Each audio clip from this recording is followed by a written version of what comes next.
Good afternoon po sa ating lahat. Kamusta man po tayo? Nakatulog po ba tayo kaninang tanghali?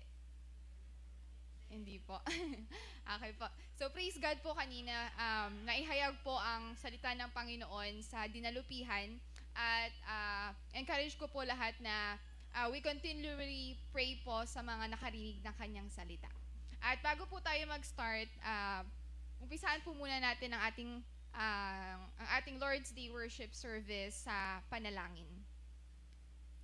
So let's bow our heads and let's pray po.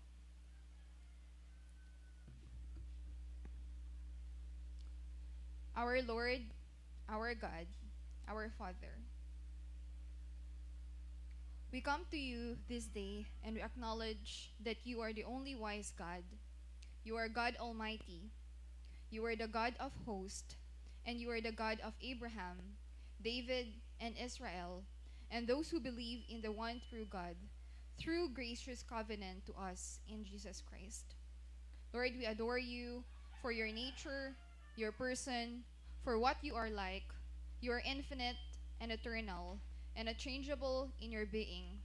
Wisdom, power, holiness, justice, goodness, and truth. Lord, you are God of love and mercy and righteousness and justice. And above all, Panginoon, ang pangalan mo magpakailanman, pupurihin ka namin, Panginoon, araw-araw. Dakila ka, Panginoon, at sa papuri lubhang karapat-dapat, at ang iyong kadakilaan ay hindi masukat. For you, O Lord, our Creator, our Father, our Redeemer, and our King, our God, for you deserve all the praises, O Lord. Lord, we humble ourselves before you, Father. We pray also to you for the renewing of our minds. Na minsan, Panginoon, we gone along with the ways of the world without even noticing it, Panginoon. Ngunit kami, na kung tunay na kaming nakarinig at tinuruan mo, Panginoon, kung paano ang katotohanan ay na kay Jesus, naway alisin namin ang dating paraan ng aming pamumuhay, ang dating pagkatao na pinasama sa pamagitan ng mapandayang pagnanasa at magbago sa espiritu ng aming pag-iisip. At kami magbihis ng bagong pagkatao na ninilang ayon sa wangis ng Diyos, sa katwiran at kabanalan ng katotohanan. Lord, we also pray for our pastor, na pagkalubuan mo po siya ng pananalita sa pagbubukas ng kanyang bibig upang ipahayag na may katapangan ang hiwaga ng Ebanghelyo.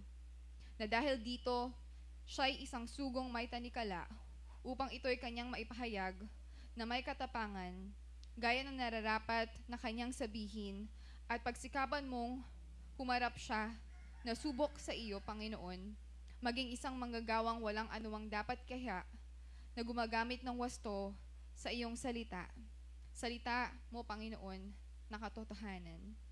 Lord, we pray according to the riches of Christ Jesus' glory, strength through Jesus Christ, through faith that you have given us, Panginoon, na manahan si Kristo sa aming puso upang kami ay mag-ugat at tumibay sa pag-ibig at naway maunawaan namin, Panginoon, kung gaano kalapad, gaano kahaba, at gaano kalalim at taas ang pag-ibig mo sa aming Panginoon. Upang kami ay mapuspos ng buong kapuspusan mo, kabanal-banalan at walang hanggang Diyos aming Ama. Lord, let our faith in you, guided by the Holy Spirit, direct us in all truth and understanding. In Jesus' name we pray. Amen. So, praise God po. So, magdako naman po tayo sa ating announcement. So, again po, our Lord's Day worship service po, every next Sunday po, morning na po siya, from 9 a.m. po. It can be online and andito po sa ating words, dito po sa ating house of worship. Yan po. And meron po tayong araw-araw na Bible study from Monday to Friday, 4:30 to 5:30 po. Naway pag-aralan po natin ang kanyang salita. So nasa Matthew pa rin po tayo. At siguro po tatapusin po natin pag-aralan po yung sa kaila Jeconia or dun po sa book po ni Jeremiah. So bigyan po talaga natin siya ng kumbaga oras para po mas maintindihan po natin ang kanyang salita. At meron din po yung Bible study. Ang mga nanay at tatay po, 7:30 to 8:30 p.m. every Friday po. So naway makasama po tayo. At yun po, yung night psalms, hymns and prayers po natin every Saturday po, 7 p.m. to 8 p.m. So tayo po ay magpuri at manalangin sa Panginoon. At yung giving offering po natin, meron po tayong basket sa likod at meron din po tayong GCash. So magbigay po tayo ng naayon sa ating puso. Yan lang po.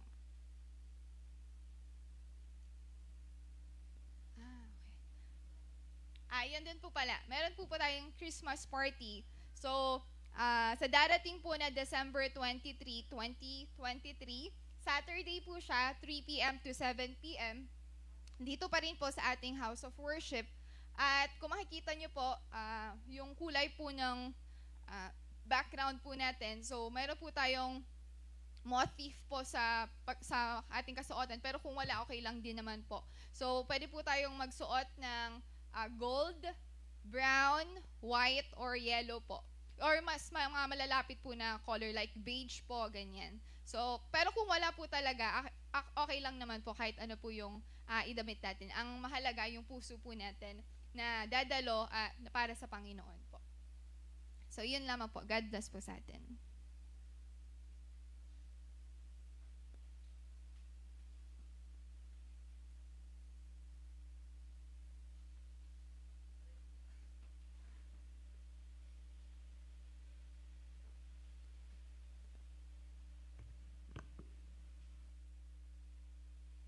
Okay, so ngayon po dadako tayo sa ating declaration. Kakantahin natin yung kinanta natin last week, tsaka meron po tayong nirepeat na song. So I would like to request everyone, tayo po tumayo. So nakakantahin po natin is There is a Fountain. So sabayan nyo po ako, no? Minsan hindi ako makakanta, so sana kumanta po tayong lahat. Okay?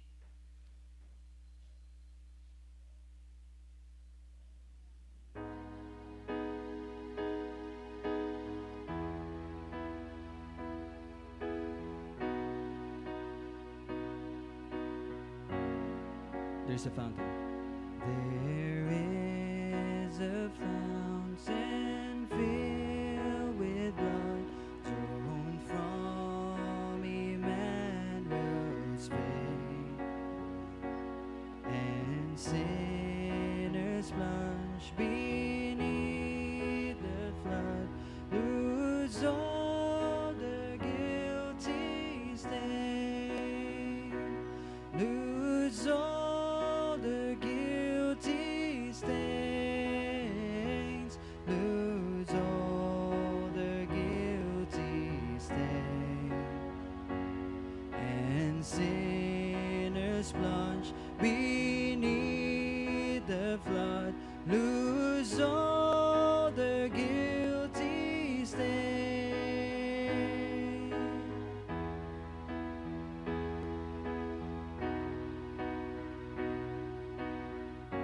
Let's sing verse 2.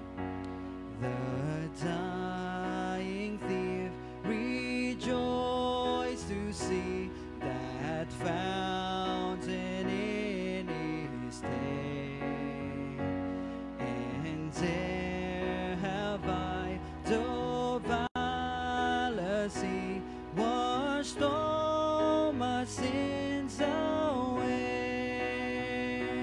washed all my sins away,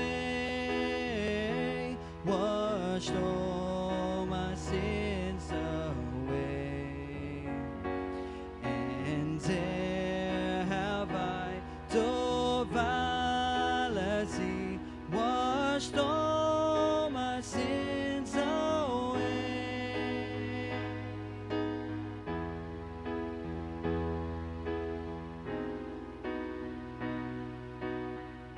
Verse 3, I do believe. I do believe, I will believe that Jesus died for me,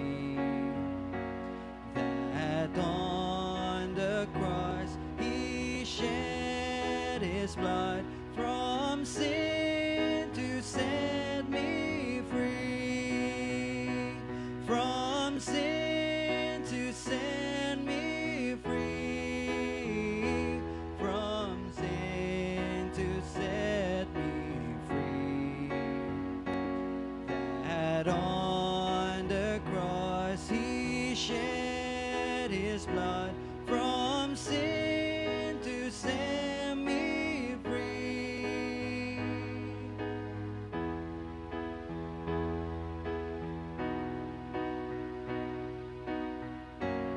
Sing, Dear Dying Lamb.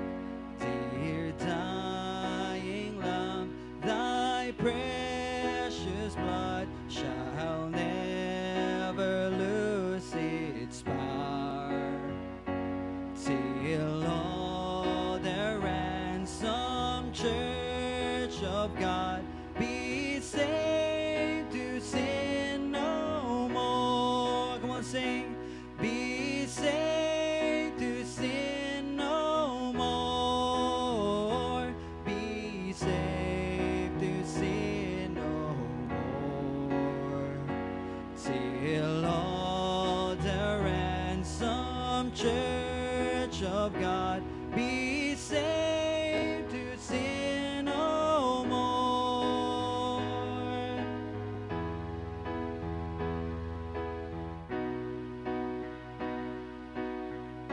Sing, ever since by faith I saw the stream Thy flowing wounds supply. Redeeming love has been my theme and shall be till I die, and shall be till I die, and shall be till I die. Redeeming love has been my theme and shall be till I die.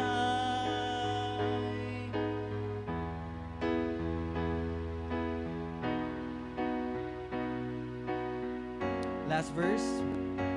When this poor lisping stammering tongue lies silent in the grave, then in a nobler, sweeter song wash all my sins away. Sing, I'll sing. I sing Thy power to save. I'll sing Thy power to save. Then in a nobler, sweeter song, I sing Thy power to save.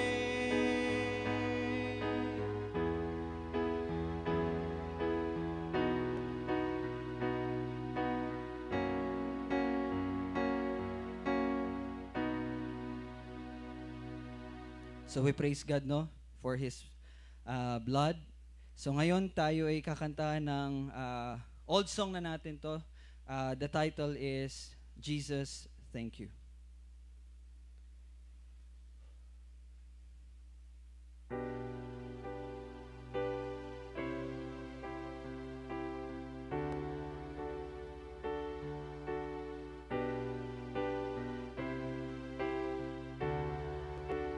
Sing. The mystery of the cross I cannot comprehend. The agonies of Calvary. And you, the perfect Holy One, crush your Son, who drank the bitter cup reserved for me. See your blood. Your blood has washed away my sin. Jesus, thank you. Father's wrath completely satisfied. Jesus, thank you. Once your enemy, Now seated at your table, Jesus, thank you.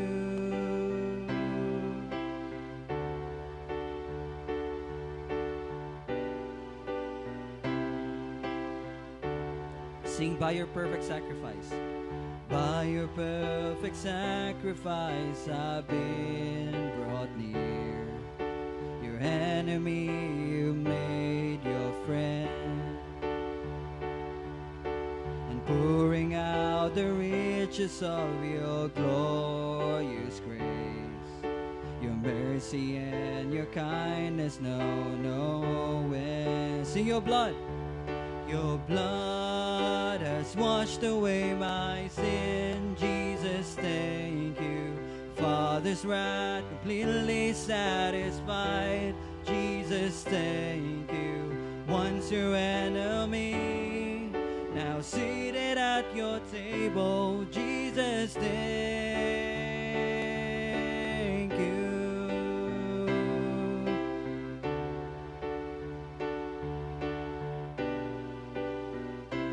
Let's declare, lover of my soul. Lover of my soul, I want to live for you. One more time. Lover of my soul, I want to live for you. One more time, the last time. Lover of my soul, I want to live for you. Sing your blood. Your blood has washed away my sin. Jesus, thank you. Father's wrath completely satisfied. Jesus, thank you. Once your enemy, now seated at your table. Jesus, thank you.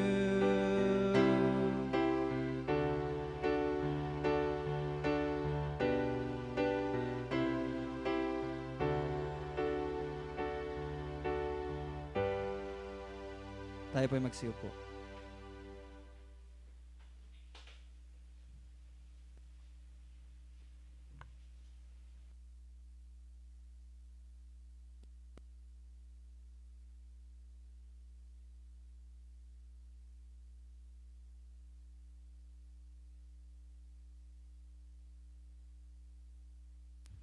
Hello. Okay na po. Ayan. So, good afternoon and praise God sa Sunday na ito. Punong-puno po ng pagpapala sa Panginoon na naihayag po ang kanyang salita. So, hindi po kami nakapag-live kanina kasi mahina po talaga yung yung mobile data connection. Wala po kasing Wi-Fi connection. Pero we praise God for the word and gusto ko po talagang maibahagi yun sana sa inyo kasi tungkol siya sa dedication, no? Yung anong tawag sa Tagalog? Ginamit ko kanina.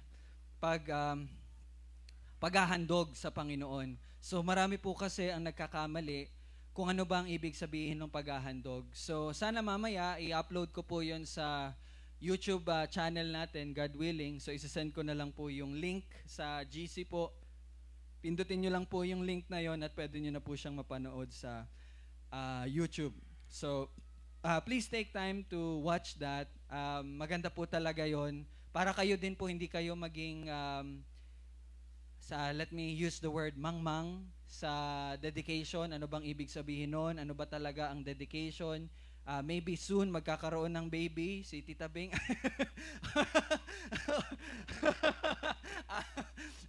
Ano lang yan, or anyone, no? Para maintindihan natin, ano ba ang paghahandog? So anyway, welcome po sa atin. Good afternoon. Grace and peace to you sa kasama natin sa online. Mom and Dad, sana nandyan si Siren. Nandyan ba si Siren? Alright, Lola Myong, so thank you sa pag-join. And Ate Arshan, nandyan pala si Ate Arshan. Okay, ayan si Siren, alright. Hello. Okay, so ngayon, wag na natin patagalin kasi matagal ang word. We praise God kasi matatapos na natin yung Book of James. This is the last Sunday for November. And next month, December na. So, we praise God. Ang last year pala natin na Christmas, 23 din yun. So, last year, 23 din po yun. And the same day, 23, ay date pala, 23. So, we are very excited kasi medyo may iba po tayong gagawin sa ating celebration ng Christmas. So, ayun. And let us open our Bible in the book of James chapter 5, verses 19 to 20. So, yung mga kids, dito lang muna kayo. Makikinig kayo sa word ni Lord, no? Ako muna magtuturo sa inyo. At so, please bear with me kung medyo maggagamit ako ng mga language na for the kids para makasabay naman sila. Okay, so kids, please listen. Ito ay para sa ating lahat. Okay? So, 19 to 20, may I request you to stand. Magbigay tayo papugay sa salita ng Panginoon at ating basahin. So, if we're ready, all together, let's read. Mga kapatid ko, kung ang sino man sa inyo ay naliligaw mula sa katotohanan at siya'y pinapanumbalik ng sino man, dapat niyang malaman na ang nagpapanumbalik sa isang makasalanan mula sa pagkaligaw sa kanyang landas ay magliligtas ng kaluluwa mula sa kamatayan at magtatakip ng napakaraming kasalanan. Blessed be the reading of the God's Word. Let us pray. Panginoon, turuan mo po kami. Ikaw pong magpaunawa sa amin ng iyong salita. Ako'y isang instrumento lamang. Naway punuin mo ko ng salita mo, Panginoon, na maihayag ang katotohanan. Ikaw po ang magbigay ng puso sa bawat isa na para bang magandang lupa ng iyong salita ay titimo at ito'y lalago at mamumunga na magre-resulta sa pagsunod ng iyong mga anak. Salamat dahil ito ay patuloy na pagtatama, pagpapatibay at pagpapalago sa bawat isa. At ikaw ang mabigyan ng kaluwalhatian. Ito ang aming panalangin sa pangalan ni Jesus. Amen. Tayo po magsiupo. Alright, so very short verses, 2 verses to end this series. And hindi na po ako nakapaglagay ng title. Kung mapapansin niyo po, hindi na po ako nag-share sa Facebook natin. Hindi na ako gumagawa ng invitational video. So we will not focus more on those things, but magpo-focus tayo sa word and prayer. So yun po ang ginagawa natin. Huwag tayong masyadong maging busy sa mga ibang bagay. As much as possible, gawin nating simple yung pamumuhay natin. Simple na in a way na nakakapag-focus tayo sa salita at panalangin. Okay? So ngayon po, start tayo. Tingnan natin, makinig tayo sa salita ng Panginoon.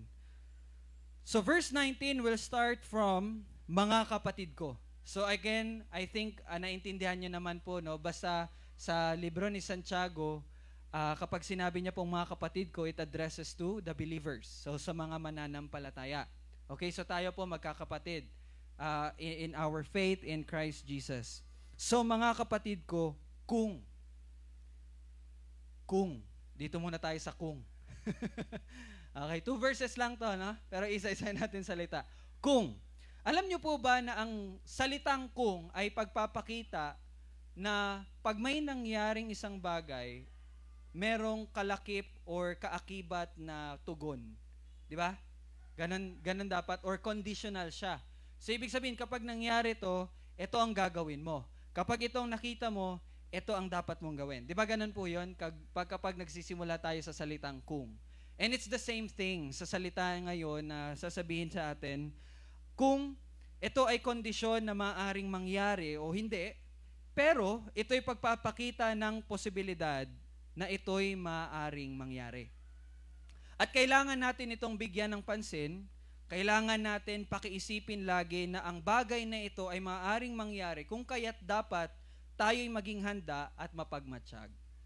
So ito pong ating pag-aaralan ngayon, mamaya kapag nakita na natin ano ba yung instruction ng Panginoon sa pamagitan ng sulat ni Apostle Santiago, all of us must be very careful at lahat tayo ay dapat na maging mapagmatsyag. Kapag nangyari ito dapat agad ang ating gagawin. kung kailangan natin ng active mind, no? Pag sinabi po nating active mind, aktibo, kumbaga, sino ba dito yung napapansin niya lahat yung mga nangyayari sa kanyang paligid? Na ultimo pagkahulog lang ng isang bagay, uy, anhin mo agad yun? Or sino dito yung kahit na nagkakanda hirap-hirap na si nanay mo, nagkahulog-hulog na yung mga bagay, ikaw nakahilata ka pa rin at parang walang nangyayari. Sino yung mga ganon? Kahit ilang tawag na ni nanay mo sa'yo, parang walang nangyayari. Sino po yung ganon? Now, dapat po nating maintindihan na ang ibibigay na instruction ni Lord sa atin, dapat natin ng active mind. Dapat yung una. Yung kahit konting, di ba, yung kahit konting tunog lang, parang, uy, ano yun? Ganon dapat tayo. Active, no? So, kailangan natin ng, alam niyo yun, parang, ewan ko lang ha, pero yung mga bombero, di ba, dapat laging handa yan. Sino pa ba yung mga may trabaho dito na dapat laging handa? Scout, di ba? Mga Boy Scout, laging handa. Ibig sabihin, ready kayo na pag may nangyari, kikilos kaya agad kayo. Tama? Yun ba tinuro sa inyo? Alerto, 24 oras. Di ba? So, bilang Kristiyano, take note mga kapatid, natural sa atin ang paghahanda. Dahil likas sa ating kaalaman na ang ating buhay na pag-asa ay magbabalik sa kahit na anong oras. Alam niyo po ba, tayo na mga Kristiyano, tayo ang mas nakakaalam ng salitang paghahanda. Why? Kasi sa lahat ng mga tao, tayo ang nakakaintindi na yung buhay na pag-asa natin, ano ba yung buhay na pag-asa na meron tayo? And that is yung pagbabalik ng ating Panginoong Hesukristo. Bakit siya buhay na pag-asa? Because it is true. Ito ay mangyayari. At ito inaasahan natin.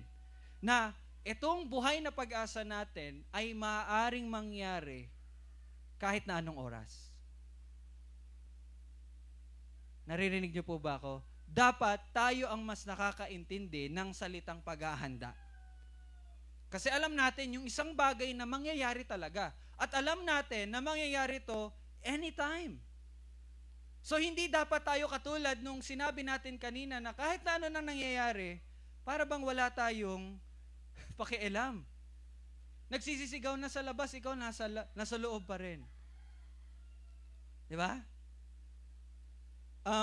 Sorry to say this, nakaraan meron pong aksidente na nangyari po, 'di ba, sa terminal. Hindi ko alam kung totoo to, okay? Sabi-sabi lang ito. Pero let me use that example. Hindi po yung taong namatay, pero let me use the situation. Ano po bang situation? Sabi nila, it is not confirmed, hindi ko po sigurado, pero let me use the situation. Hindi daw nakaalis yung lalaking iyon, sabi nila, okay? Kasi may earphone. So, kumbaga, hindi niya narinig, di ba? Akala niya parang okay lang nangyayari sa ano niya. So, okay lang, pakinig siguro siya ng music, and then suddenly, kaya siya namatay.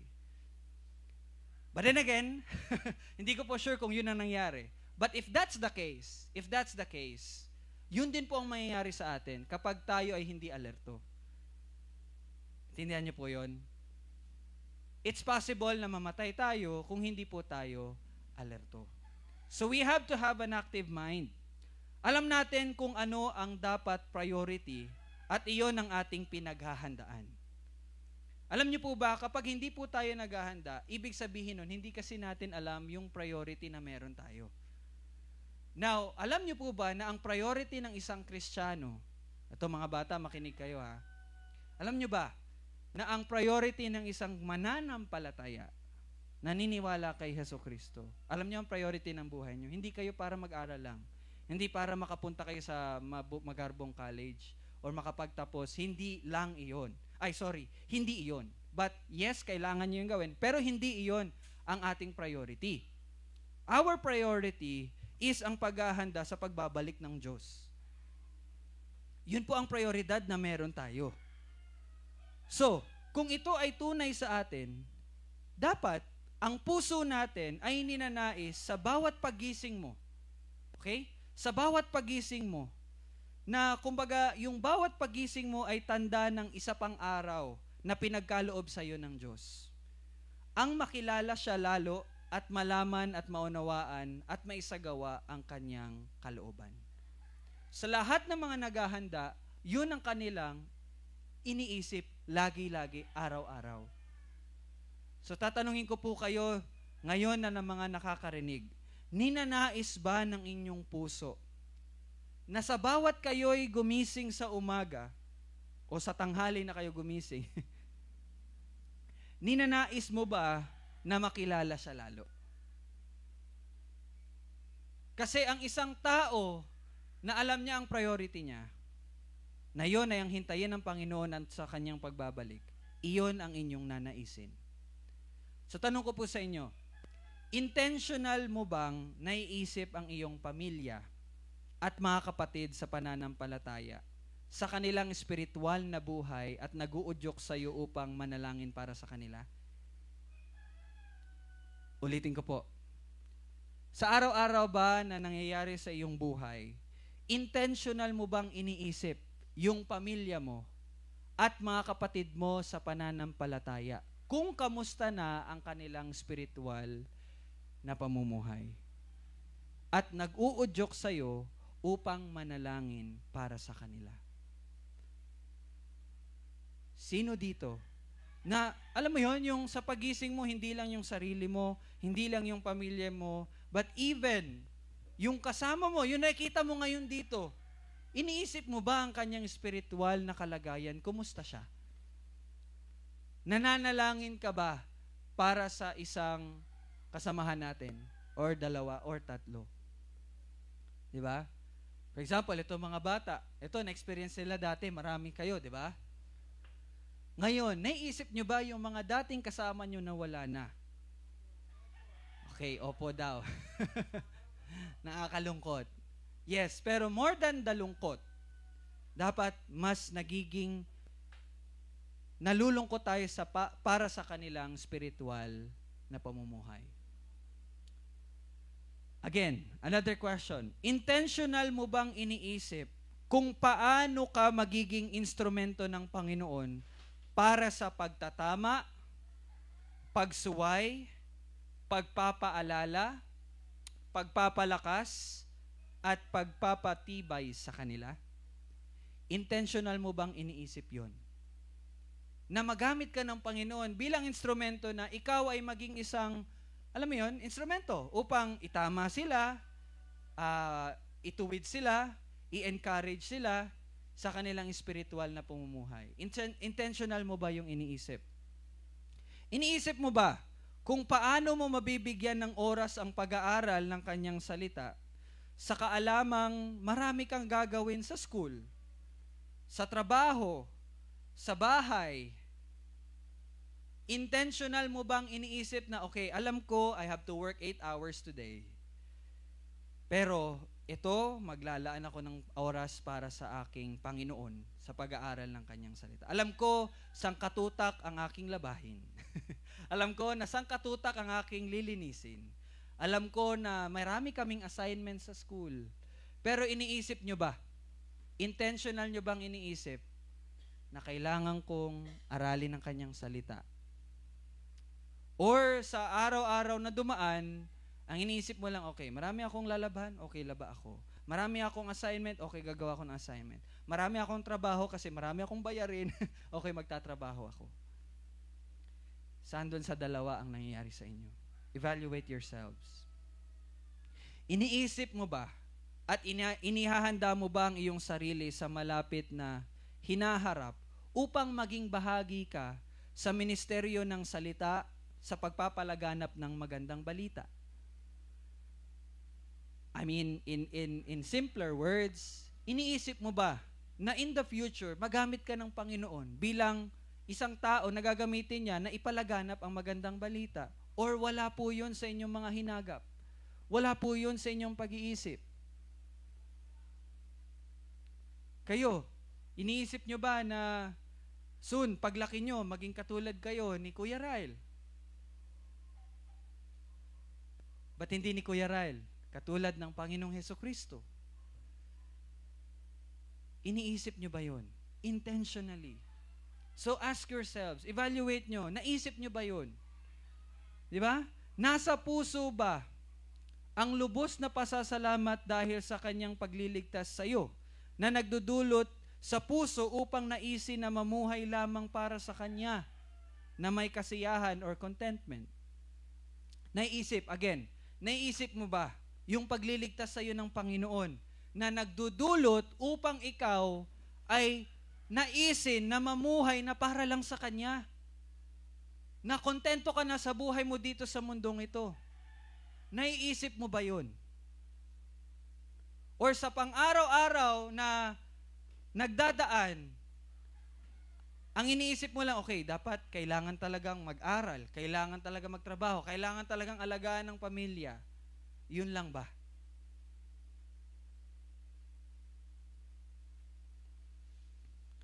Or, sa inyong pamumuhay, ganito, mag-a-alarm ako ng 5 a.m. dahil may work ako ng 5:30 a.m. Mag-a-alarm ako ng 6 a.m. dahil may pasok ako ng 9 a.m. at kailangan ko pang bumiyahe. Tapos mag-a-alarm ako ng 6:30 a.m. kasi kailangan ko pang ihanda ang pagkain at damit ng mga anak kong papasok. Or tapos kailangan ko na maglinis ng bahay, pakainin ng aso ko dahil tahol na siya ng tahol. Okay? Ihanda ko na ang mga gagamitin ng mga tao ko dahil mananagat na sila. O pagkagising ay titingnan mo agad yung cellphone mo dahil magtitingin ka sa Messenger kung may sagot na ba yung kapuyatan mo sa pakikipag-chat nung nakaraang gabi.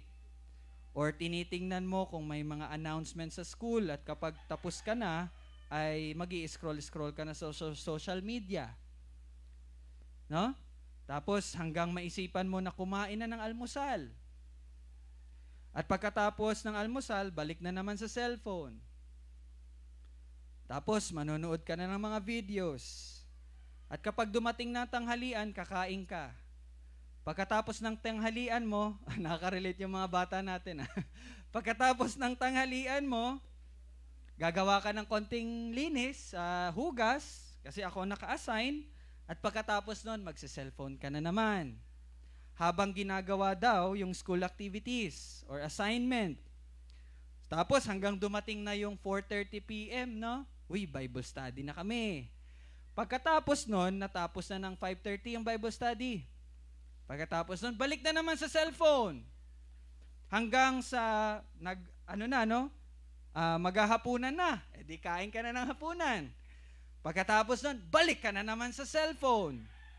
At pagdating ng 10 p.m., 11 p.m., sige, mag-aaral na ako ng salita, no? Tapos, nung pag-aaral mo, inaantok-antok ka na, no? Tapos, pagkatapos mo mag-aral, let's say, mga 12 or 12:30, ayun, nawala na yung antok mo. No?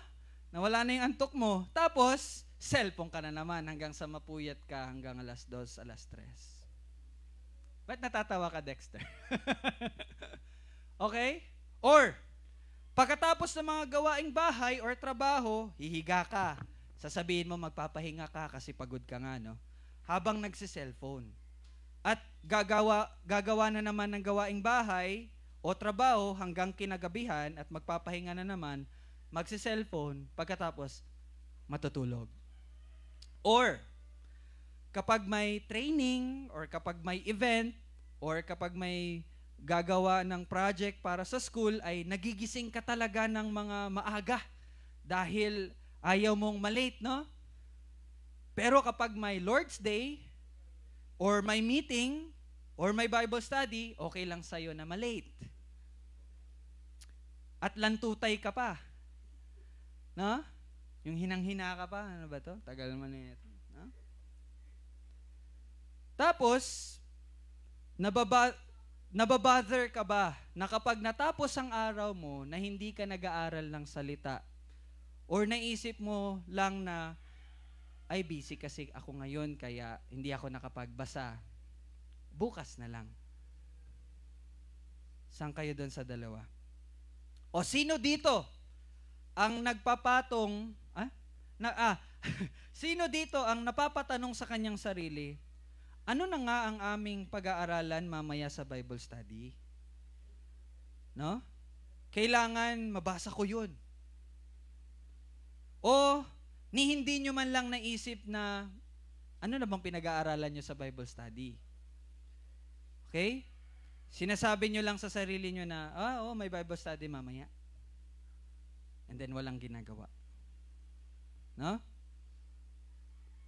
Kung ang isang matinong estudyante ay hindi hinahayaang malate sa schedule ng kanilang pasok at nagpupuyat para sa pag-aaral, para sa exam, o nagpupuyat sa paggawa ng school or project or activity, ang isang Kristiyano, alam niyo po ba, disiplinado sa kanyang oras at ginugugol ang oras niya sa pag-aaral ng salita ng Diyos. Ano po yung pinapakita ko po sa inyo? Hindi ko po sinasabi na mali yung ginagawa nating pag-aaral, pag-aalaga sa pamilya at pagtatrabaho. Kaya lang, sana, kung magaling tayo, kung nagbubuhos tayo ng effort sa mga bagay na yun, dapat mas nagbubuhos kayo ng effort sa pagkilala nyo sa Panginoon. Not the other way around. Hindi yung kabaliktaran.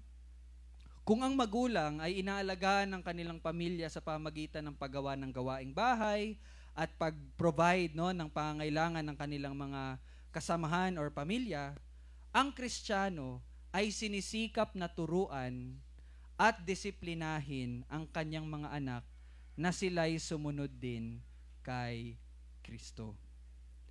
Kung isa pang, ano to?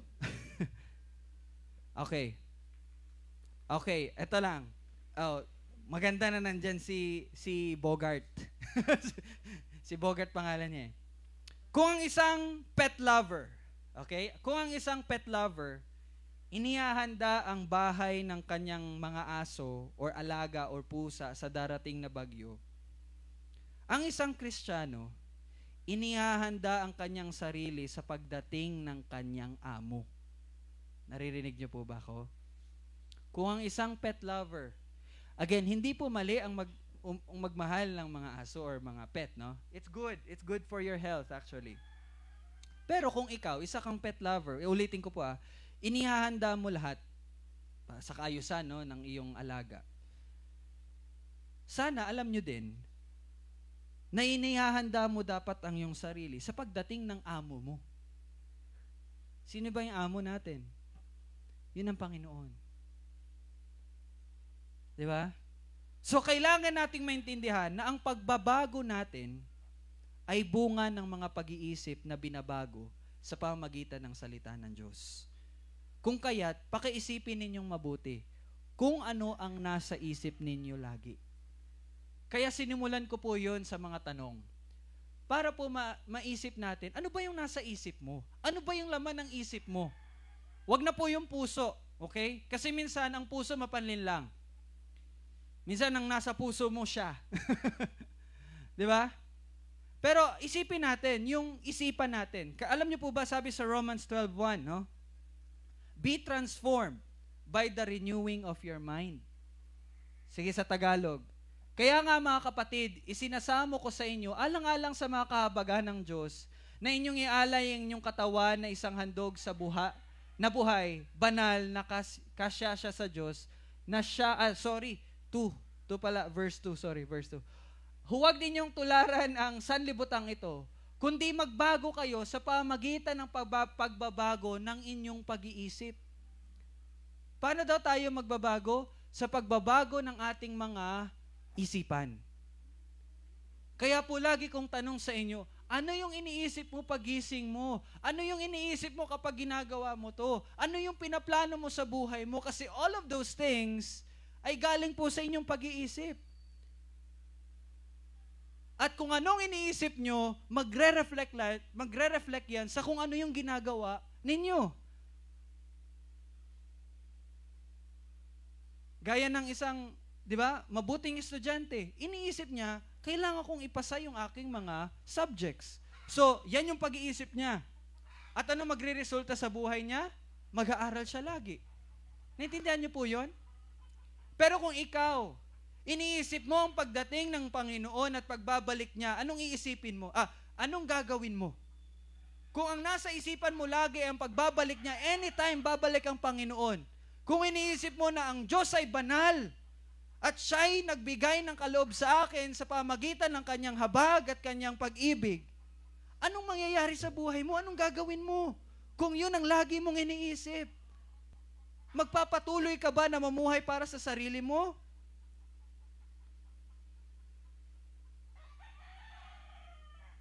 Di ba, Dave?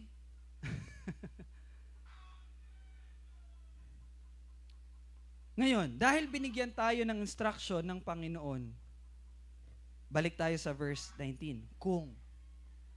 No? Kung. Ibig sabihin nito, kapag ang bagay na ito ay nangyari, ganito ang gagawin natin. At kailangan na lagi tayong aktibo ang ating pag-iisip upang magawa ang dapat gawin sa sitwasyon na ibibigay ngayon sa salita ng Panginoon. Ano ba yung sitwasyon na to? Kung ang sino man sa inyo ay naliligaw sa katotohanan. That's the condition. Kung meron man kayong kasama dati na hindi nyo na nakakasama ngayon. Parang ganun yun. Di ba? Kung ang sino man sa inyo ang naliligaw sa katotohanan, sino man sa inyo, makikita natin dito na it talks about kung sino yung kasamahan natin sa church. Okay? Kung sino man sa inyo. Ang sulat na ito ay para sa iglesia. Okay? Hindi po ibig sabihin nito na wala na tayong pakialam sa mga hindi natin kasama. Sa katunayan ay itinalaga tayo ng Panginoon upang ibahagi ang magandang balita, upang maibalik ang mga naliligaw na tupa. Wag niyo po yun. Wag po tayong maging mali ang pag-iisip doon. But itong sinasabi ni Apostle James, ito po ay patungkol sa kung ano ang dapat na natural na nangyayari sa isang lokal na iglesia. Narinig niyo po ba yon? Ano dapat ang natural na nangyayari sa isang lokal na iglesia? Parang tayo dito sa Kabkaben. Ano dapat yung nangyayari sa atin? Ito dapat. Ano yon? Kung ang sino man sa inyo ang naliligaw, okay? Hindi pa binigay yung instruction kung anong gagawin natin, pero binigay na sa atin yung situation. Ano yung situation? Kung merong naliligaw. Ano ba yung naliligaw? Naliligaw saan? Sa katotohanan. Okay? Tama yun, no? Nalilihis ng landas. Now, alam nyo po ba na ang salitang naliligaw ay mula po sa Greek word na planao. Planao. At ang ibig sabihin po nun, binasa ko po lahat ng mga verses na pinaggamitan or ginamit itong Greek word na tong planao. At may 4 po akong nakita na pare-parehong ginamit siya. May 4 po siyang paraan na ginamit. Ano yung paraan na yon? Una is nagkamali. Pangalawa, naligaw. Pangatlo, nalinlang. Pang-4, naakit. So yung Greek word na planao or naligaw ay ginamit siya sa 4 na pamamaraan in the New Testament. Nagkamali, naligaw, nalinlang, at naakit. Now, ano yung nagkamali? Ang nagkamali, ibig sabihin nito, nakakaalam sa katotohanan, ngunit piniling suwayin ang tama. Di ba? Nagkamali ka, ibig sabihin, alam mo, kaya lang hindi mo lang sinunod. Pangalawa, naligaw. Ano yung naligaw? Hindi mo alam, kaya hindi mo nasunod. Yun yung naligaw, kasi hindi mo alam. Ano yung nalinlang? Pareho siya ng naligaw, kaya lang ang nalinlang, merong another factor. Or, in other words, for example, ang kalaban, si Satanas, binibigyan tayo ng mga kasinungalingan at hindi natin alam ang katotohanan, kaya nalilinlang tayo. Hindi din natin alam. Kaya lang, merong isang tiga-sulsol, ito gawin mo. Kaya nalilinlang. At ano ang naakit? Ang naakit naman ay katulad siya ng nagkamali. Alam natin yung tama. Kaya lang, sa panlilinlang at pag-seduce ng kalaban sa'yo, ayun, masigit ang ating pagnanasa ng laman, kaya tayo natukso, kaya tayo naakit. Okay? So, pero sa 4 po na nabanggit ko, iisa lang po ang similarities nilang lahat. Ikaw po ay nagkakamali, at ikaw po ay maliligaw, at ikaw po ay malilinlang, at ikaw po ay maaakit kapag mahina ang pagkapit at pananatili sa salita ng katotohanan. Okay? Kapag hindi ka nag-aaral ng salita ng Diyos, hindi ka nagbabasa ng Bible, sasama at sasama kayo sa lakwatsa. Lalaro at maglalaro kayo ng mga bagay na hindi tama.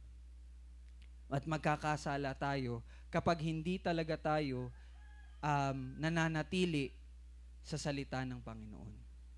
Sabi nga sa Psalms 119 verse 11, ang banal mong kautusay sa puso ko iingatan, upang hindi magkasala laban sa iyo kailanman. Naririnig niyo po ba yung salita? Ito lagi ko talaga tong pinakikinggan, lagi ko tong nire-remind sa aking sarili, no? Na ang banal na kasulatan ng Panginoon ay ingatan ko sa aking puso upang hindi ako magkasala. So, kapag ang salita ng Panginoon dahil ang salita ng Panginoon ang magiging panglaban natin mula sa mga kalaban at sa ating sarili, mula sa mga kalaban. Sino ba yung mga kalaban natin? 3. Sarili mo, si Satanas, at ang mundo.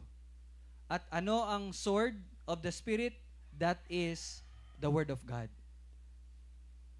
Kaya last week, nagkaroon po kami ng friction with one of my sister. Medyo nagkaroon kami ng and kahapon, nagkausap na kami and naging okay na. Nagkapatawaran na. And one of the reason na narinig ko sa kanya, kaya daw ganon yung naging reaction niya, is dahil hindi rin daw siya masyadong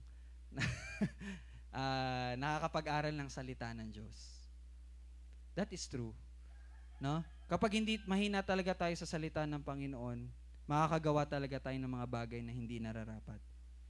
Ang buhay ng isang tao, ito lagi ko itong natatandaan. No? Ito ay napag-aralan ko po sa kala John MacArthur. Sabi, Tagalogin ko lang po, ang buhay ng isang tao ay sumasalamin sa kung paano niya tinatrato ang salita ng Panginoon. Okay? Ang buhay ng isang tao ay sumasalamin sa kung paano niya tinatrato ang salita ng Panginoon. Anong ibig sabihin nun? Kung ang buhay mo ay puno ka ng pagnanais na sundin ng Panginoon, ibig sabihin nun, tinatrato pong tama ang salita niya. Inaaral mo, kumbaga nilulubog mo yung sarili mo sa salita niya. Pero kapag ikaw, happy-go-lucky ka lang. Ito nga, favorite ko to na tunog. Na na na na na na na na na na na. Kapag ganyan lang ang buhay mo, kapatid, ibig sabihin, wala kang pag-aaral. That's true. No? That is true. Kung nakikita mong hindi nag-aaral ng salita si kapatid, paalalahanan mo na. No? Kung ating papansinin, hindi po pautos ang tono ni Apostle James dito sa pagkasulat niya, kundi para siyang nagbibigay lamang ng impormasyon. Why? Listen, sabi niya, mga kapatid ko, kung sino man sa inyo ay naliligaw mula sa katotohanan, hindi niya po sinabing dapat pabalikin mo siya. Dapat gabayan mo siya agad. Dapat sabihan mo siya kaagad. Hindi. But ano po yung sinabi? Kung ang sino man sa inyo ay naliligaw mula sa katotohanan at siya'y pinapanumbalik ng sino man. Take note of the writing style ni James dito. No? Nagbibigay lang siya ng impormasyon, hindi siya nagbibigay ng utos. Anong information niya? Kapag sino man sa inyo ang naliligaw at ang isang tao at isa sa inyo pinapanumbalik siya. No? Information. At siya'y pinapanumbalik ng sino man. Now, mamaya, bibigyan ko po ng diin yung bakit ganito ang sinabi ni James. Pero, take note muna natin, at siya'y pinapanumbalik ng sino man. Baka po maisip ninyo sa verse na to, na tayo ay may kapangyarihan na magbalik ng isang tao sa Panginoon. Huwag po tayo magkakamali. Lagi niyo pong tandaan na tanging ang Panginoon lamang ang may kakayanang magpanumbalik ng isang tao mula sa pagkakaligaw. It is only God. Huwag niyo pong isipin, huwag kayong magpaka-superhero na ako, si Dexter, kaya kong pabalakin sila, dalaga. Kasi mabait ako. Huwag. Huwag po nating isipin na dahil sa ginagawa mo, manunumbalik si kapatid. No. It is only God ang magbabalik sa isang tao na naliligaw. Ngunit, listen carefully, kailangan natin maintindihan na tayo'y isa sa mga pamamaraan ng Panginoon upang maisagawa iyong pagbabalik na yun sa kapatid. Tayo'y instrumento lamang. Kaya dapat lagi nating isipin, di ba? Sabi ko ba sa inyo kanina, tanong ko po sa inyo kanina, iniisip mo ba na magamit ka ng Panginoon upang mapanumbalik yung kapatid mo or maitama yung kapatid mo kasi alam mo yung ginagawa niya, hindi nakakatulong sa kanyang spiritual na pamumuhay. Sabi nga sa English, we are agents of God na ginagamit niya upang pagtibayin ang isang kapatid.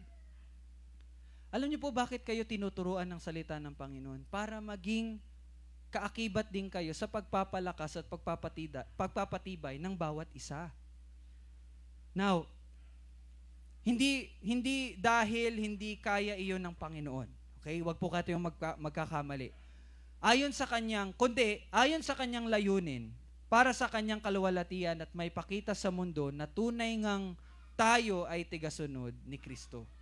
So that is one of the purpose, to show to the world na tayo nga'y tigasunod ni Kristo.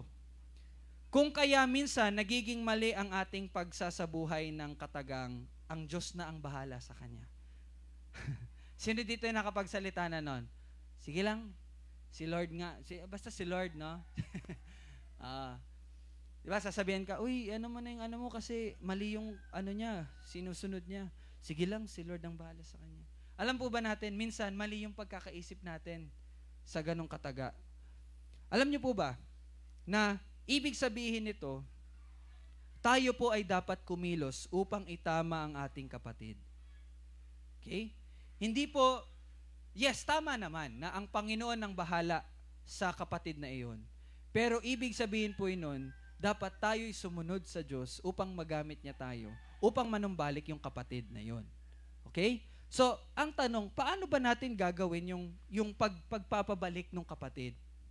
'Di ba? Paano ba? Ito, basahin natin sa Titus 2:15. Sabi po dito, ipahayag mo ang lahat ng ito at gamitin mo ang iyong buong kapangyarihan sa pagpapalakas ng loob at pagsaway ng iyong mga tagapakinig, huwag mong hayaang hamakin kanino man. Ito po ay instruction ni Paul kay Titus. Okay? Instruction po ito ni Paul. Alam niyo po ba sino si Titus? Si Titus po ay isang presbyteros ng Iglesia ng Diyos. Natatandaan niyo po ba yung presbyteros? Alam niyo yung presbyteros? Ibig sabihin nun, pastor. Ibig sabihin nun, tagapangasiwa, elder. Okay? Ng isang iglesia. Okay? Ito ang instruction niya. Take note. Ipahayag mo ang lahat ng ito at gamitin mo ang iyong buong kapangyarihan sa pagpapalakas ng loob at pagsaway sa iyong mga tagapakinig. Huwag mong hayaang hamakin kanino man. Alam niyo po ba, kung si pastor, tinatama po tayo, hindi po yun pagmamalaki. Ngunit pag sunod lamang yun sa ibinilin ng Panginoon sa pamagitan ni Pablo sa mga tagapangasiwa ng Iglesia ng Diyos. We have to correct. And dati po talaga, that's my weakness, no? Na ano po talaga ako niyan. Kumbaga, kasi nga mas bata ako, parang ganun po ba, mas bata ako, kilalang kilala niyo ako. Actually, ang hindi ko lang kilala talaga dito, yung Mendez family. Dati ha. Pero 'di ba, sila tita, yan, alam ni tita ang mga kalokohan ko dati, alam ni tita yung mga ano ko. And then sila Jamie, no, Rodriguez family. Alam niyo yung buhay ko din nung time na ako po'y naliligaw pa. 'Di ba? Sila Yana, sabi nga ni Yana kagabi, ayun na tuloy. Kami po may naging nangyari po kami between me and Yana. Pero we praise God kasi naayos na po yun, no? And sabi niya nakagabi sa akin, ang hirap kasi Kuya Rael na isipin na pastor ka kasi kilala kita, close tayo, nagbibiruan pa tayo, yung mga ganong bagay ba? And sabi ko sa kanya, that is true. Pinakamahirap magtama sa pamilya, sa kilala, kesa sa ibang tao. Alam niyo po ba, ito sasabihin ko na lang po ito sa inyo, no? Although live to, nakikita tayo. Mas madali sa akin na itama si Tita Susan kesa pagsabihan si Tita Amy. Why? Di ba? So, that's really the challenge for all of us. Pero alam niyo po ba, ang pinakatama is magsisimula talaga sa pamilya. Hindi ko alam, pero maybe isa yun sa mga bagay na inano ni Satanas sa isipan ng mga natin, no? Na sa pamilya mo, wag nakakahiya magtama, doon ka sa labas. Pero actually, ang tama po talaga, magsisimula sa loob. Magsisimula sa pamilya ang pagtatama, pagsaway, di ba? Pero di ba, yes, it is true na nahihirapan tayo kapag pamilya. Tama? Pero we have to change. We have to overcome that. Kaya nga kagabi, inano ko na talaga. Inano ko na si Yana, sabi ko sa kanya, kailangan natin itong gawin kasi soon, next time, kapag pinagkalooban na tayo at pinagkatiwalaan na tayo ng Panginoon ng ibang tao, mauulit at mauulit itong mga bagay na to. Kaya sa atin pa lang, ano na natin, let us learn. Kumbaga,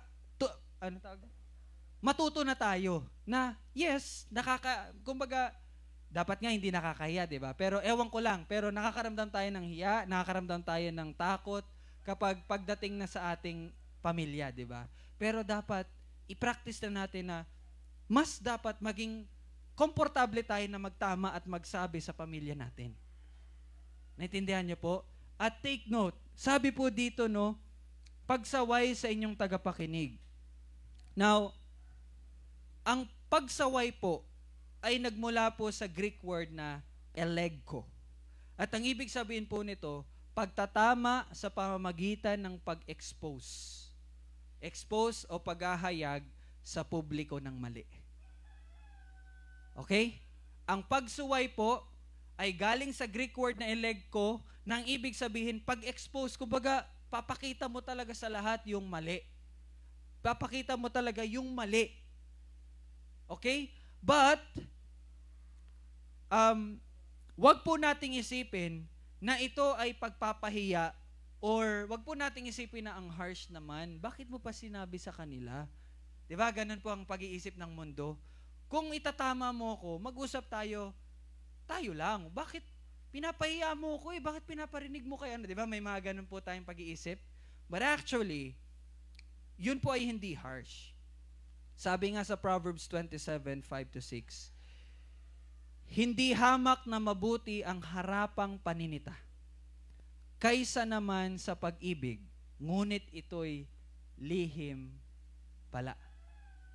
May pakinabang sa hampas ng tapat na kaibigan, kaysa sa halik ng isang kaaway. Again, Romans 12:2. Baguhin natin ang ating sarili sa pagbabago ng ating isipan. At ito ay isa sa mga bagay na dapat pong baguhin natin sa ating mga isipan.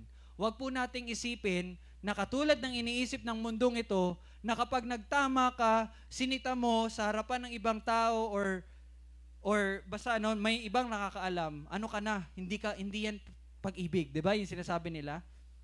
Kung magtatama kayo, dapat hindi ganun. Wala namang pag-ibig yan eh. Well, the Word of God says, mabuti ang harapang paninita. May pakinabang ang hampas. Grabe no? Hampas talaga. Hampas ng tapat na kaibigan. Kaysa sa pag-ibig na lihim at kaysa sa halik ng isang kaaway. So hindi, by the way, hindi ko po sinasabi na i-expose sa lahat ng tao. Hindi po. Ang ibig ko lang po sabihin, sasabihin natin, ihahayag natin sa lahat ng kasama natin sa iglesia. Kasi tayo ay magkakapatid. Hindi po yung ipopost sa Facebook. Hindi po yun, okay? Sabi ni Pastor El kanina, ihayag daw yung kasalanan sa lahat. Hoy, si ano? Hindi po ganun. Ang ibig sabihin, tayo bilang pamilya, let's sit down and let's talk about it. Tayo po, ito, tingnan nyo po. Tingnan nyo po yung mga pagmumukha natin. Tayo po, mag-uusap-usap tayo. Kapatid, kanina, ito ginawa mo, mali yun. Okay lang yun kapag tayo, kasi magkakapatid tayo, nagkakaunawan tayo eh. Pero ibang usapan na po yung mga hindi mananampalataya. Hindi natin sa kanila yon sasabihin. Okay? Sana po naging clear. Now, alam nyo po ba na ang ganoong pag-iisip ay kasinungalingan ni Satanas? Yun nga yung harsh daw, no? Bago natin ito gawin, lagi natin tandaan ang sinabi ni Pablo sa mga taga-Korinto. So, for example, magtatama na tayo. Let us remember what Paul said in 1 Corinthians 16:14. Sabi po dito, ang lahat ng ginagawa ninyo ay gawin ninyo ng may pagmamahal. This is the very first thing. Kung magtatama kayo, for example, si Dexter, nakita mo si Dave, no? Kung itatama mo siya, gawin mo yon na may pagmamahal. Actually, mali pala yung na may pagmamahal eh. I mean, lagi nating isipin, gawin natin iyon sa pagmamahal. Hindi yung added lang siya, no? So, dapat gagawin natin ito dahil sa pag-ibig at hindi sa pagmamalaki o makasariling kadahilanan. At nararapat lang na ang nagtatama, okay, take note, kung for example, itatama na natin si kapatid, nararapat lang na ang nagtatama ay sinusunod din ang tama. Gaya ng sinabi ni Pablo sa 1 Corinthians 9:27, subalit, pinahihirapan ko ang aking katawan at sinusupil ito upang sa gayoy, hindi ako maalis sa paligsahan pagkatapos kong mangaral sa iba. Ano po sinasabi ni Pablo? He disciplined himself. He makes sure na ginagawa niya yung pinapangaral niya sa iba upang hindi siya ma-disqualified. And this is the very challenge din po para sa akin. Bilang isang itinalaga dito sa iglesia sa Kabkaben, I have to make sure that ako ang nangunguna, hindi naman nangunguna, but ginagawa dapat ang mga sinasabi at tinuturo at pagtatama. And the same goes with you kapag magtatama na kayo. 'Di ba? Ang tamang pagdidisiplina ay tinuro ng ating Panginoon. No? Tinuro po yan ng ating Panginoong Hesukristo. Matthew 18:15-17. Actually, nasabi ko na to dati. Pero, let's follow this. Alam niyo po ba, hindi pa natin to nagagawa. No? Pero, natuwa ako kasi nag-Bible study yung mga tatay-nanay last Friday. And parang may plano na sila na gawin ito. Ano ba yon? Basahin natin. Kung magkasala sa iyo ang kapatid mo, puntahan mo siya at kausapin ng sarilinan tungkol sa kanyang kamalian. Kapag nakinig siya sa iyo, naibalik mo na ang inyong pagsasamahan bilang magkapatid. So, una daw, one-on-one. Okay? Ngunit, kung ayaw niyang makinig sa iyo, magsama ka pa ng isa o dalawang tao upang ang lahat ng pinag-usapan ninyo ay mapatunayan ng 2 o 3 saksi. So, ibig sabihin pala, ito yung process ng pagtatama. Una, one-on-one. Pag ayaw pa, magdala ka ng 1 or 2 kapatid para sila yung maging saksi sa usapan ninyo. At kung ayaw pa rin niya, verse 17, kung ayaw niya pa rin makinig sa kanila, sabihin mo sa iglesia ang nangyari. So you see, sabihin mo sa iglesia ang nangyari. So, for example, okay, bago ko po ano yung 17, parang ganun po yung between me and Yana. Kung nag-usap kami kagabi, tapos hindi pa rin siya hindi pa rin naging okay, so kailangan ko na tawagin sila. So, for example, si Tita Amy at si Tito Bong, sila magiging witness ko. Kung ayaw pa rin ni Yana, darating sa punto na dito na siya, no?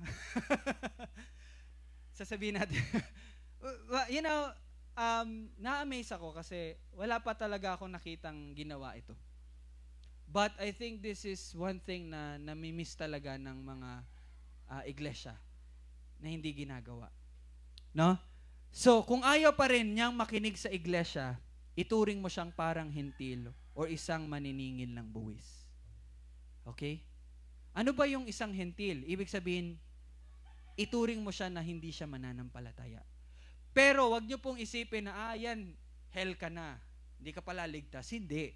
Ituturing natin siyang isang hentil. Ibig sabihin, hindi mo na tayo makikisalamuha sa kanya. Okay? Kumbaga, isolate muna siya. Parang, di ba, yung sa COVID, di ba, yung quarantine, di ba? Lalagay sila sa isang lugar, hindi sila pwedeng kumausap ng iba. Di ba, alam niyo yun, mga bata? Parang ganun. Okay? Kapag 3 beses na hindi pa rin nakinig. No? Isolate natin siya. Bakit? Para sa anong kadahilanan? Para ba isipin na siya ay hindi mananampalataya? Hindi. Para hayaan siya at ma-realize niya na mga bagay-bagay at manumbalik siya. Pero we will still pray for that person. Okay? So, maaaring maisip ng iba na ito ay harsh, no? Ngunit ang kalinisan sa iglesia ng Diyos ang pinaka-importante. Take note. Nakakalungkot man kung mayroon man tayong i-excommunicate, no? Pero lagi niyo pong tandaan, ito lagi niyo tandaan, kalinisan sa iglesia ng Diyos ang pinaka-importante. At iyon ang importante sa Panginoon. Okay? So lagi lang nating tandaan na ang ating pagsuway ay para sa ikakagaling ng kapatid na nagkakasala at hindi ang paghatol sa kanya. Nagtatama tayo para sa ikabubuti ng kapatid. Hindi para isipin na hinahatulan mo siya, hindi. Okay? Ito ay dapat totoo sa iglesia ng Diyos. Gaya nung ating natutunan last Sunday, yung pagpapahayag ng kasalanan, natandaan niyo po 'yon, 'di ba? Itinuro sa atin ng Panginoon na kapag sino man ang nanghihina sa atin, tawagin ng presbyteros, 'di ba? Yung elder. Tapos ipanalangin. Pagkatapos ihayag mo ang kasalanan kung ikaw may nagkasala. 'Di ba? Natandaan niyo po, sabi ko po, gagawin na natin 'yon sa Night of Praise, Night of Psalms, Hymns, and Prayers. Doon pala dapat natin ginawa yan, ano? Kaya lang ginawa namin yun ni Yana pagkatapos na kasi. Kasi sa naisip ko talaga, actually, yung iniisip ko po, hintayin ko muna siya na lumapit. Siya din naman pala, gusto niya lumapit, naiya lang siya. So, and then sabi ko, patapos na yung gabi. Hindi na pwede to. Bukas Sunday, pupunta ako sa sasalita ako ng salita, tapos merong ganito. So, inano ko na talaga, no? Nilapitan ko na, and then, yun, okay naman. So, gagawin na din po natin yun sa NPHP natin. No? So, kung meron mga kapatid natin na nangihina or may mga nagagawang hindi tama, so, it's a proper time for us na magpalakas sa bawat isa. So, kapatid, I would like to encourage you, wag po kayong mahiya.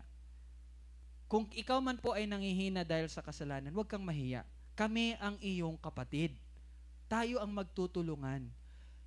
Tanggalin na po natin sa pag-iisip natin yung kasinungalingan ng kalaban na huwag mong sabihin nakakahiya yan. Sige lang, magiging okay ka rin. No? Mali po yun. Kahit, napapansin niyo po yun, hindi ko lang po ito na-highlight last Sunday eh. Kahit na anong panalangin mo na pero parang hinahina mo pa rin. Sino dito yung na-experience na nun? Kapag ganun pala, kailangan mo ng kapatid. Hindi sa mahina ang Panginoon, okay? Hindi po ganun. Kaya lang, layunin ng Panginoon or kalooban ng Panginoon na gamitin tayo bilang iglesia, bilang pamilya na magtulungan kayo. Naintindihan niyo po? Kaya meron sa James, no? Tawagin mo, di ba? Pag ikaw ay nagkasakit, tawagin mo si elder. Manalangin, and the elder will pray for you. Gagaling ka. Alam niyo, pagpapakita noon na isa sa pamamaraan ng Panginoon upang ang kapatid ay mapalakas muli, kailangan niya yung kapatid niya. Kaya nga po tayo katawan isang katawan Di ba? Kasi minsan, yung mga hindi nagagawa ng paa, ang kamay lang ang nakakagawa. Kaya kailangan mo yung kamay. And ganun din po tayo. Ganun ang gusto mangyari ng Panginoon sa atin. Na we will become church. The church of Christ. And isa sa mga bagay na dapat nating gawin, yun. Yung pagtatama, pagsuway, pananalangin, at pagsabi, paghahayag ng ating kasalanan. Yes, sa simula, sabi ko nga kaya na, sige lang, no? Nakakayaman, parang awkward man, pero gawin natin. ano natin to, aralin natin ito. Kasi ito ang salita ng Panginoon. And I praise God for that. Kasi nagbibigay yun sa akin din ng confidence na next time, magagawa na natin din yun sa iba pa. Naintindihan niyo po ba? Verse 20. Dapat niyang malaman. Okay, verse 20 na tayo. Dapat niyang malaman. Ito ay napaka-importante na malaman natin. Ang ano? Ay magliligtas, dapat niyang malaman na ang nagpapanumbalik ng isang makasalanan mula sa pagkaligaw sa kanyang landas ay magliligtas ng kaluluwa mula sa kamatayan. Take note, kapatid.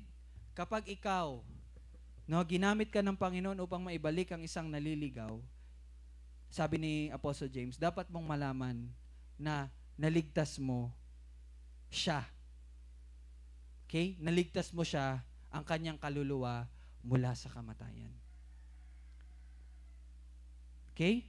Ito ay tungkol sa spiritual na kamatayan. Hindi po ito yung physical na kamatayan, spiritual na kamatayan. At ito ay mas maunawaan natin sa pamagitan ng sumunod na parirala. Ano ba yung next na phrase? At magtatakip ng napakaraming kasalanan. Kasi una talaga, inisip ko, parang physical death to eh. Sabi ko, nagtagal talaga ako dito, physical death. Pero yun lang pala yung hint, yung pangalawang, yung sumunod. Magtatakip ng napakaraming kasalanan. Bakit? Ano bang ibig sabihin nung nagtatakip ng napakaraming kasalanan? Ibig sabihin po nito, hindi na ito nakikita. Okay? Hindi na ito naiisip, burado na, wala na. Yun pong ibig sabihin nun. At alam natin na kapag ang kasalanan ay nariyan pa, ito ay magdudulot ng walang hanggang kamatayan. Di ba? The wages of sin is death. So kapag nandyan pa ang kasalanan, nakikita pa yan, hindi pa yan burado, that will result to eternal punishment. Okay? Siguro mapapaisip kayo, akala ba natin na once saved, always saved? Bakit ngayon, Ryle, parang hindi na pala once saved, always saved? Kasi si kapatid nandyan, tapos hindi pala siya umano, tapos hindi pala siya maliligtas kung hindi siya manumbalik. Di ba once saved, always saved, Kuya Ryle? No? Bakit ang ating kapatid o kasama, kapag siya'y nagkakasala, ay hindi iyon nagdudulot? Di ba alam natin, no, na kapag ang kapatid natin or kasama natin, kapag siya'y nagkakasala, hindi iyon magdudulot ng eternal hell na, di ba, sa mga naligtas. Well, tunay po yun. Totoo po yun. Ngunit lagi nating tandaan na sa sulat ni Santiago, itong sulat niya po dito, mayroong mga nakasali na hindi naman talaga tunay. Lagi po nating tandaan na sa iglesia na sinusulatan ni Apostle James, merong mga kambing. Hindi po tupa lahat. Kuya Rel, paano mo naman nasabi na kambing sila? Kung tatandaan nyo po yung ating mga pinag-aralan in the previous chapters, di ba in-address din ni Pablo yung mga mayayaman, mga gahaman, mga makasarili, yung mga puno ng paninibugho. Natandaan niyo po yon? Alam niyo bakit in-address yun ni Apostle James? Kasi merong mga taong ganon sa iglesia. Ibig sabihin, merong mga kambing na nakakasama. Okay? So, sila po ay yung mga hindi tunay, but sila ay mga Kristiyano sa salita lamang. Ngunit tandaan ninyo na hindi tayo ang huhusga. Okay? Tandaan po natin. Yes, sinabi po natin na it's possible na sa iglesia, for example, dito sa atin, it's possible na may kambing pala dito. Pero maraming aso. At maraming manok. Alright? And anyway, kidding aside, pwede na sa atin, merong kambing. Ngunit, hindi tayo ang huhusga kung ang isang kasamahan natin ay ligtas nga ba or hindi. Take note of that. It's possible, yes. Pero wala tayong karapatan na isipin or hatulan ng isang tao na dahil sa pinapakita niya, ay yan siya, kambing yan. Ito ay tupa to. Hindi pwede yon. Hindi dapat natin yon isipin base sa kanyang ipinapamuhay. Iyan ay nasa kamay lamang ng Panginoon. Ang tanging dapat gawin natin ay magsalita at mamuhay na gaya ng mga taong hahatulan sa pamamagitan ng kautusan ng kalayaan. Natatandaan niyo po yun, James 2:12? Pero hindi po ito ibig sabihin po nito, tayo na mga makasalanan ay hindi na hahatulang guilty dahil tayo ay nakatanggap na ng awa.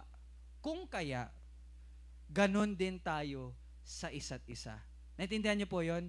The Lord instructs us na, hindi po tayo inutusan ng Panginoon. Sige, tingnan mo kung sino yung kambing at sino yung tupa. Hindi. Ang sabi ng Panginoon, magsalita ka at mamuhay ka ng gaya nung, di ba, sa James 2:12, gaya nung mga taong hahatulan sa pamagitan ng kautusan ng kalayaan. Take note, hahatulan sa pamagitan ng kautusan ng kalayaan. Ano ba yung kautusan ng kalayaan? Di ba, ang kautusan ng kalayaan ay nagbibigay ng kaligtasan? Bakit? Kasi kinaawaan ka eh. Pinagkaalooban ka ng habag at awa ng Diyos. So kung ikaw, nakatanggap ka ng awa, at alam niyo po ba, ang patotoo, na ang isang tao ay nakatanggap ng pag-ibig at awa ng Diyos, siya din ay may pag-ibig at awa sa ibang tao. Kasi hindi mo maibibigay ang isang bagay na hindi naman ibinigay sa'yo. Kaya again, hindi tayo inutusan na humusga sa bawat isa or hatulan ng bawat isa. But sinabihan tayo, kumilos ka, mamuhay ka, bilang isang taong hahatulan sa pamagitan ng kautusan ng kalayaan. Be merciful because God showed you mercy. Love others because God loves you. Ganon dapat tayo. For example, again, hindi ko na lang po babanggitin, pero he's one of the fathers na kasamahan natin. Nung nag-Bible study po yung mga tatay at nanay, napag-usapan nila yon at ako'y nakikinig lamang. So, naririnig ko yung usapan nila. Makikita niyo po yan sa YouTube. Naka-upload po yon. So, ang pag-uusap nila ganito, paano gagawin ko na ganito-ganyan siya? Kasi ganyan-ganyan siya eh. Ang tigas talaga ng ulo niya eh. Then, nagsabi si Daddy, ganito. Kasi, di ba, ganito-ganyan. And then, si Tito Bong din. Kasi talaga dapat, di ba, pag ganyan-ganyan. So, doon na po ako pumasok. Sabi ko, yun po yung pinunto ko actually, na tama po yung sinabi nila Tito Bong, nila Daddy, pero wala po sa atin. Kasi parang ang nangyayari po kasi sa usapan ninyo, ano ba, ligtas ba siya or hindi? Hindi lang siya literal na sinasabi, pero yun po yung implication ng usapan. Kasi bakit? Sinasabi, di ba, dapat kapag mananampalataya ka, nakikita talaga yung bunga sa'yo. Di ba? Ganun kasi sinasabi. So, hindi man siya directly, pero ang pinag-uusapan nila, ligtas ba siya or hindi? Kaya sabi ko, sa ganong sitwasyon, ang gagawin lang natin, kung ano yung inutos ng Panginoon sa atin, kapag may kapatid na naliligaw. Yun nga yung Matthew 18:15-17. Kausapin nyo siya, ano ba talaga, Brad? Kung ayaw pa rin, magsama ka ng dalawa. Kung ayaw pa rin, iyanan na sa iglesia. Kung ayaw pa rin, doon na po natin siya excommunicate. Naintindihan niyo po yun? At ako'y na-excited kasi sa pag-uwi nila Daddy, yun, sasama nila, gagawin nila yung Matthew 18:15-17. Kahit hindi na ako, Dad, kahit kayo na lang dalawa ni Tito Bong. I think mas okay kung si Tito Bong kasama mo. Alright? So, that's one example. Hindi tayo ang maghuhusga kung ligtas ba siya o hindi. But ang tanging gawin natin, let us show love. Let us show mercy to him. Yun lang. Let's pray for him. Pero again, there is a process. Kung ayaw niya talaga, kailangan talaga natin siyang ituring na parang hentil. Pero we will still keep on praying. Pero we are praying na sa unang stage pa lang, ma-okay na. Intindihan po natin. Kung kaya sabi ni Apostol Santiago, dapat ninyong malaman. Okay? Di ba? Balik tayo sa dapat ninyong malaman. Hindi siya nagbigay ng direktang utos. No? Hindi siya nagbigay ng direktang utos. Ngunit, ito ay napakabigat na salita. Di ba? Hindi po siya nagbigay ng utos. pero ito'y napakabigat na salita. Bakit po? Kasi, ang salitang ito, ano ba yung sinabi niya? Dapat ninyong malaman, di ba? Again, ulitin ko pa para maintindihan ninyo. Hindi po sinabi ni Apostle James na hindi siya nagbigay ng utos. Kapag may naliligaw, dapat kausapin niyo agad. Di ba hindi siya nagsabi ng ganon? Pero informasyon lang ang sinabi niya. Kapag may naliligaw at kung sino man sa inyo nagpabalik sa kanya, dapat malaman ninyo na iniligtas niyo siya sa kapahamakan. Di ba? Yun lang ang sinabi niya. Pero, wala pong instruction. Lobat? Okay, naglobat tayo. Sige lang, tanggalin na lang. Naririnig po ba ako? Medyo nag-change po yung audio, sorry. Ma'am, Dad, okay? Narinig po ako?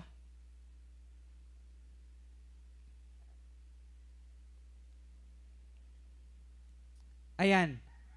Naririnig ako? Mas okay? Alright, sige. Don't worry, pa-end na po tayo. Naglobat pala si cellphone. Okay, so again, di ba, hindi po siya nagbigay ng utos, but nagbigay lang siya ng impormasyon. Again, ito'y napakabigat na salita na nagbibigay sa ating mga sarili ng napakaseryosong tanong. Ano po yon?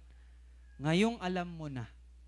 Kapatid, ngayong alam mo na. Ano bang alam namin, Ryle?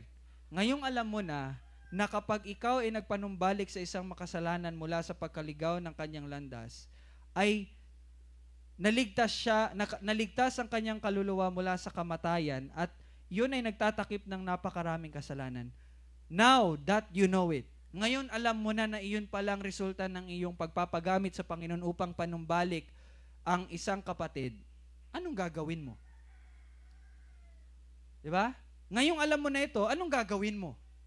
Ngayon na nalaman mong ang kasamahan mong naliligaw, palayo sa naliligaw, at maaring maging magresulta sa kamatayan, at ikaw ay isa sa ginagamit ng Panginoon para sa kaligtasan ng iba, ano ang gagawin mo? Anong gagawin mo? At isa sa kahangahangang bagay na ating mapapansin sa sulat po ni Apostol Santiago, ako personally na-amaze po ako kasi nagtapos po siya sa ganitong salita. At nagtapos siya sa tanong na, anong gagawin mo kapag nakita mo ang kapatid mong naliligaw? Di ba? Anong gagawin mo? At alam niyo po ba, ang buong sulat niya, okay? 5 chapters po yun, di ba? Ang buong sulat ni Apostol Santiago ay tungkol sa mga tanda ng tunay na mananampalataya. Sana nakukuha niyo po yun. Ang nagtatapos po ang sulat ni Apostol Pablo sa impormasyon lang na pwedeng mag-udyok sa atin upang tanungin natin yung sarili natin na ngayong alam mo na. Ulitin ko pa, ngayong alam mo na yun pala ang resulta ng iyong pagpapabalik sa isang kapatid. Naligtas mo siya sa kapahamakan, sa kamatayan. Ngayong alam mo na, anong gagawin mo? Di ba? Tapos, yung buong libro ni James, tungkol po siya sa mga tanda ng tunay na mananampalataya. Sa makatuwid, ganito.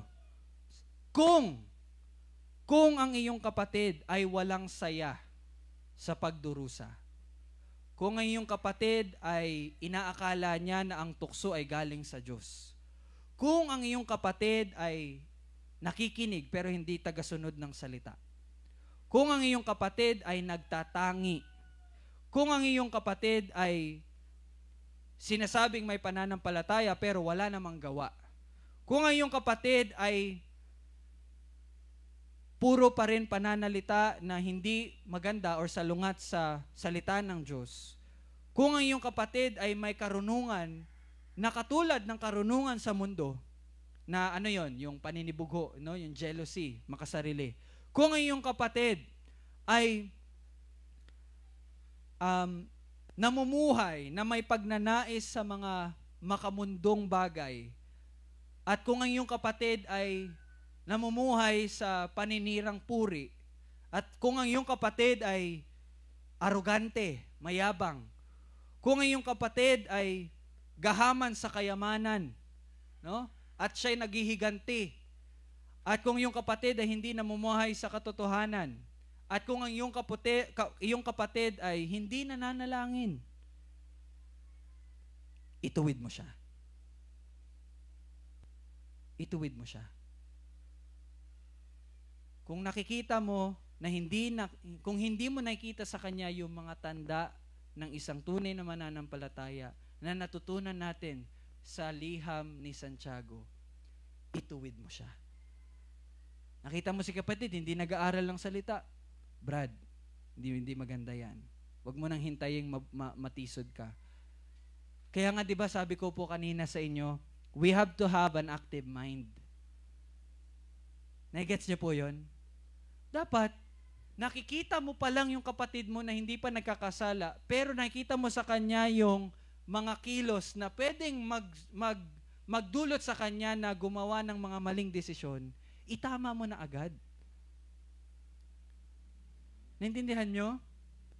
Kaya maganda talaga yung kamustahin eh. Kumusta yung pag-aaral mo? Hindi ako nakapag-aral. Ituwid mo na agad. Kapatid, kapag nagpatuloy ka sa ganyan, magkakaroon ka ng desisyon na mali. Magiging mainitin ang ulo mo, magkakasala ka. So, go back to the Word of God. Basahin mo na. Naintindihan nyo? No? So, yun ang dapat nating gawin. Galing, no? Lahat tanda ng tunay na mananampalataya, and the ending challenge for us is ituwid mo siya. Kapag hindi mo nakita yung tanda ng isang mananampalataya sa Kanya, ituwid mo siya. That must be our application. Tayo, alam nyo, ang galing natin magsalita, mga kapatid, pero hindi naman tayo nagiging tunay na kapatid sa isa't isa. Let us change that. So, this week, expect, no, na again, itama natin ang isa't isa. Magtulungan tayo. Okay ba tayo doon? Wait, nag-smile ka, Ara Joyce. No, kayo din, mga bata. No? Pag nakita niyo yung mga kasama niyo dati, no? Huwag yung harsh. Paalalahanan nyo lang na hindi tama yung ganun. Bumalik sila sa pag-aaral, pakilala sa Panginoon. Okay? Let us pray. Maraming salamat, Panginoon, sa iyong salita at sa patuloy na pagtutuwid ng iglesia mo dito sa Kabkaben. Sa patuloy, Lord, na pagbibigay sa amin ng kaalaman upang maging tunay kaming or maisagawa namin kung ano ba talaga ang tunay na iglesia na bahagi ng iyong katawan. At ito ay ang pag-ibig sa isa't isa dahil ang iyong pag-ibig ay tunay at iyong ibinigay sa amin.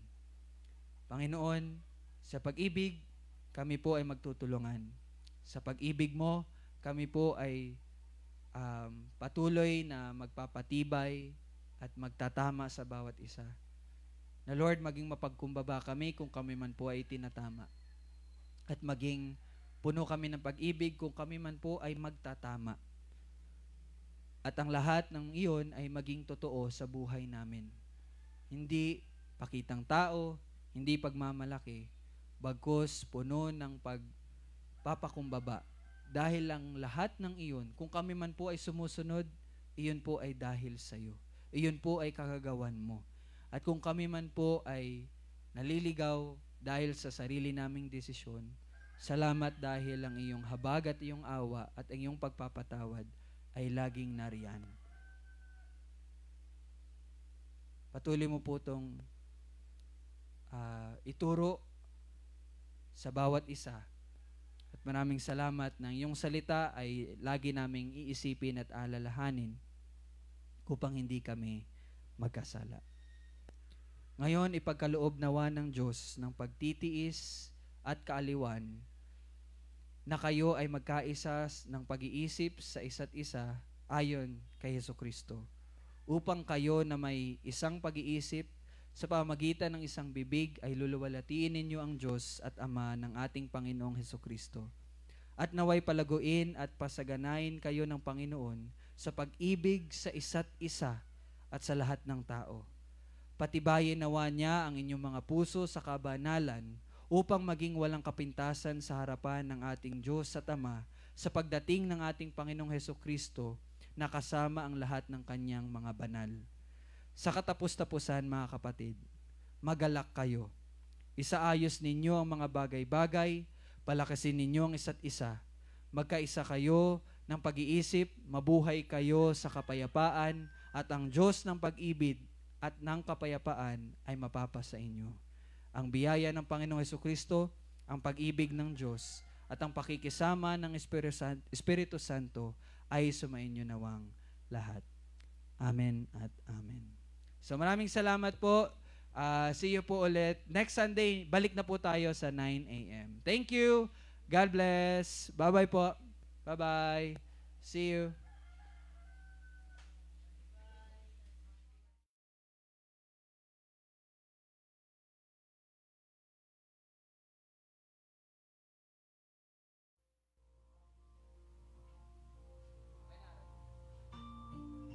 Bye-bye.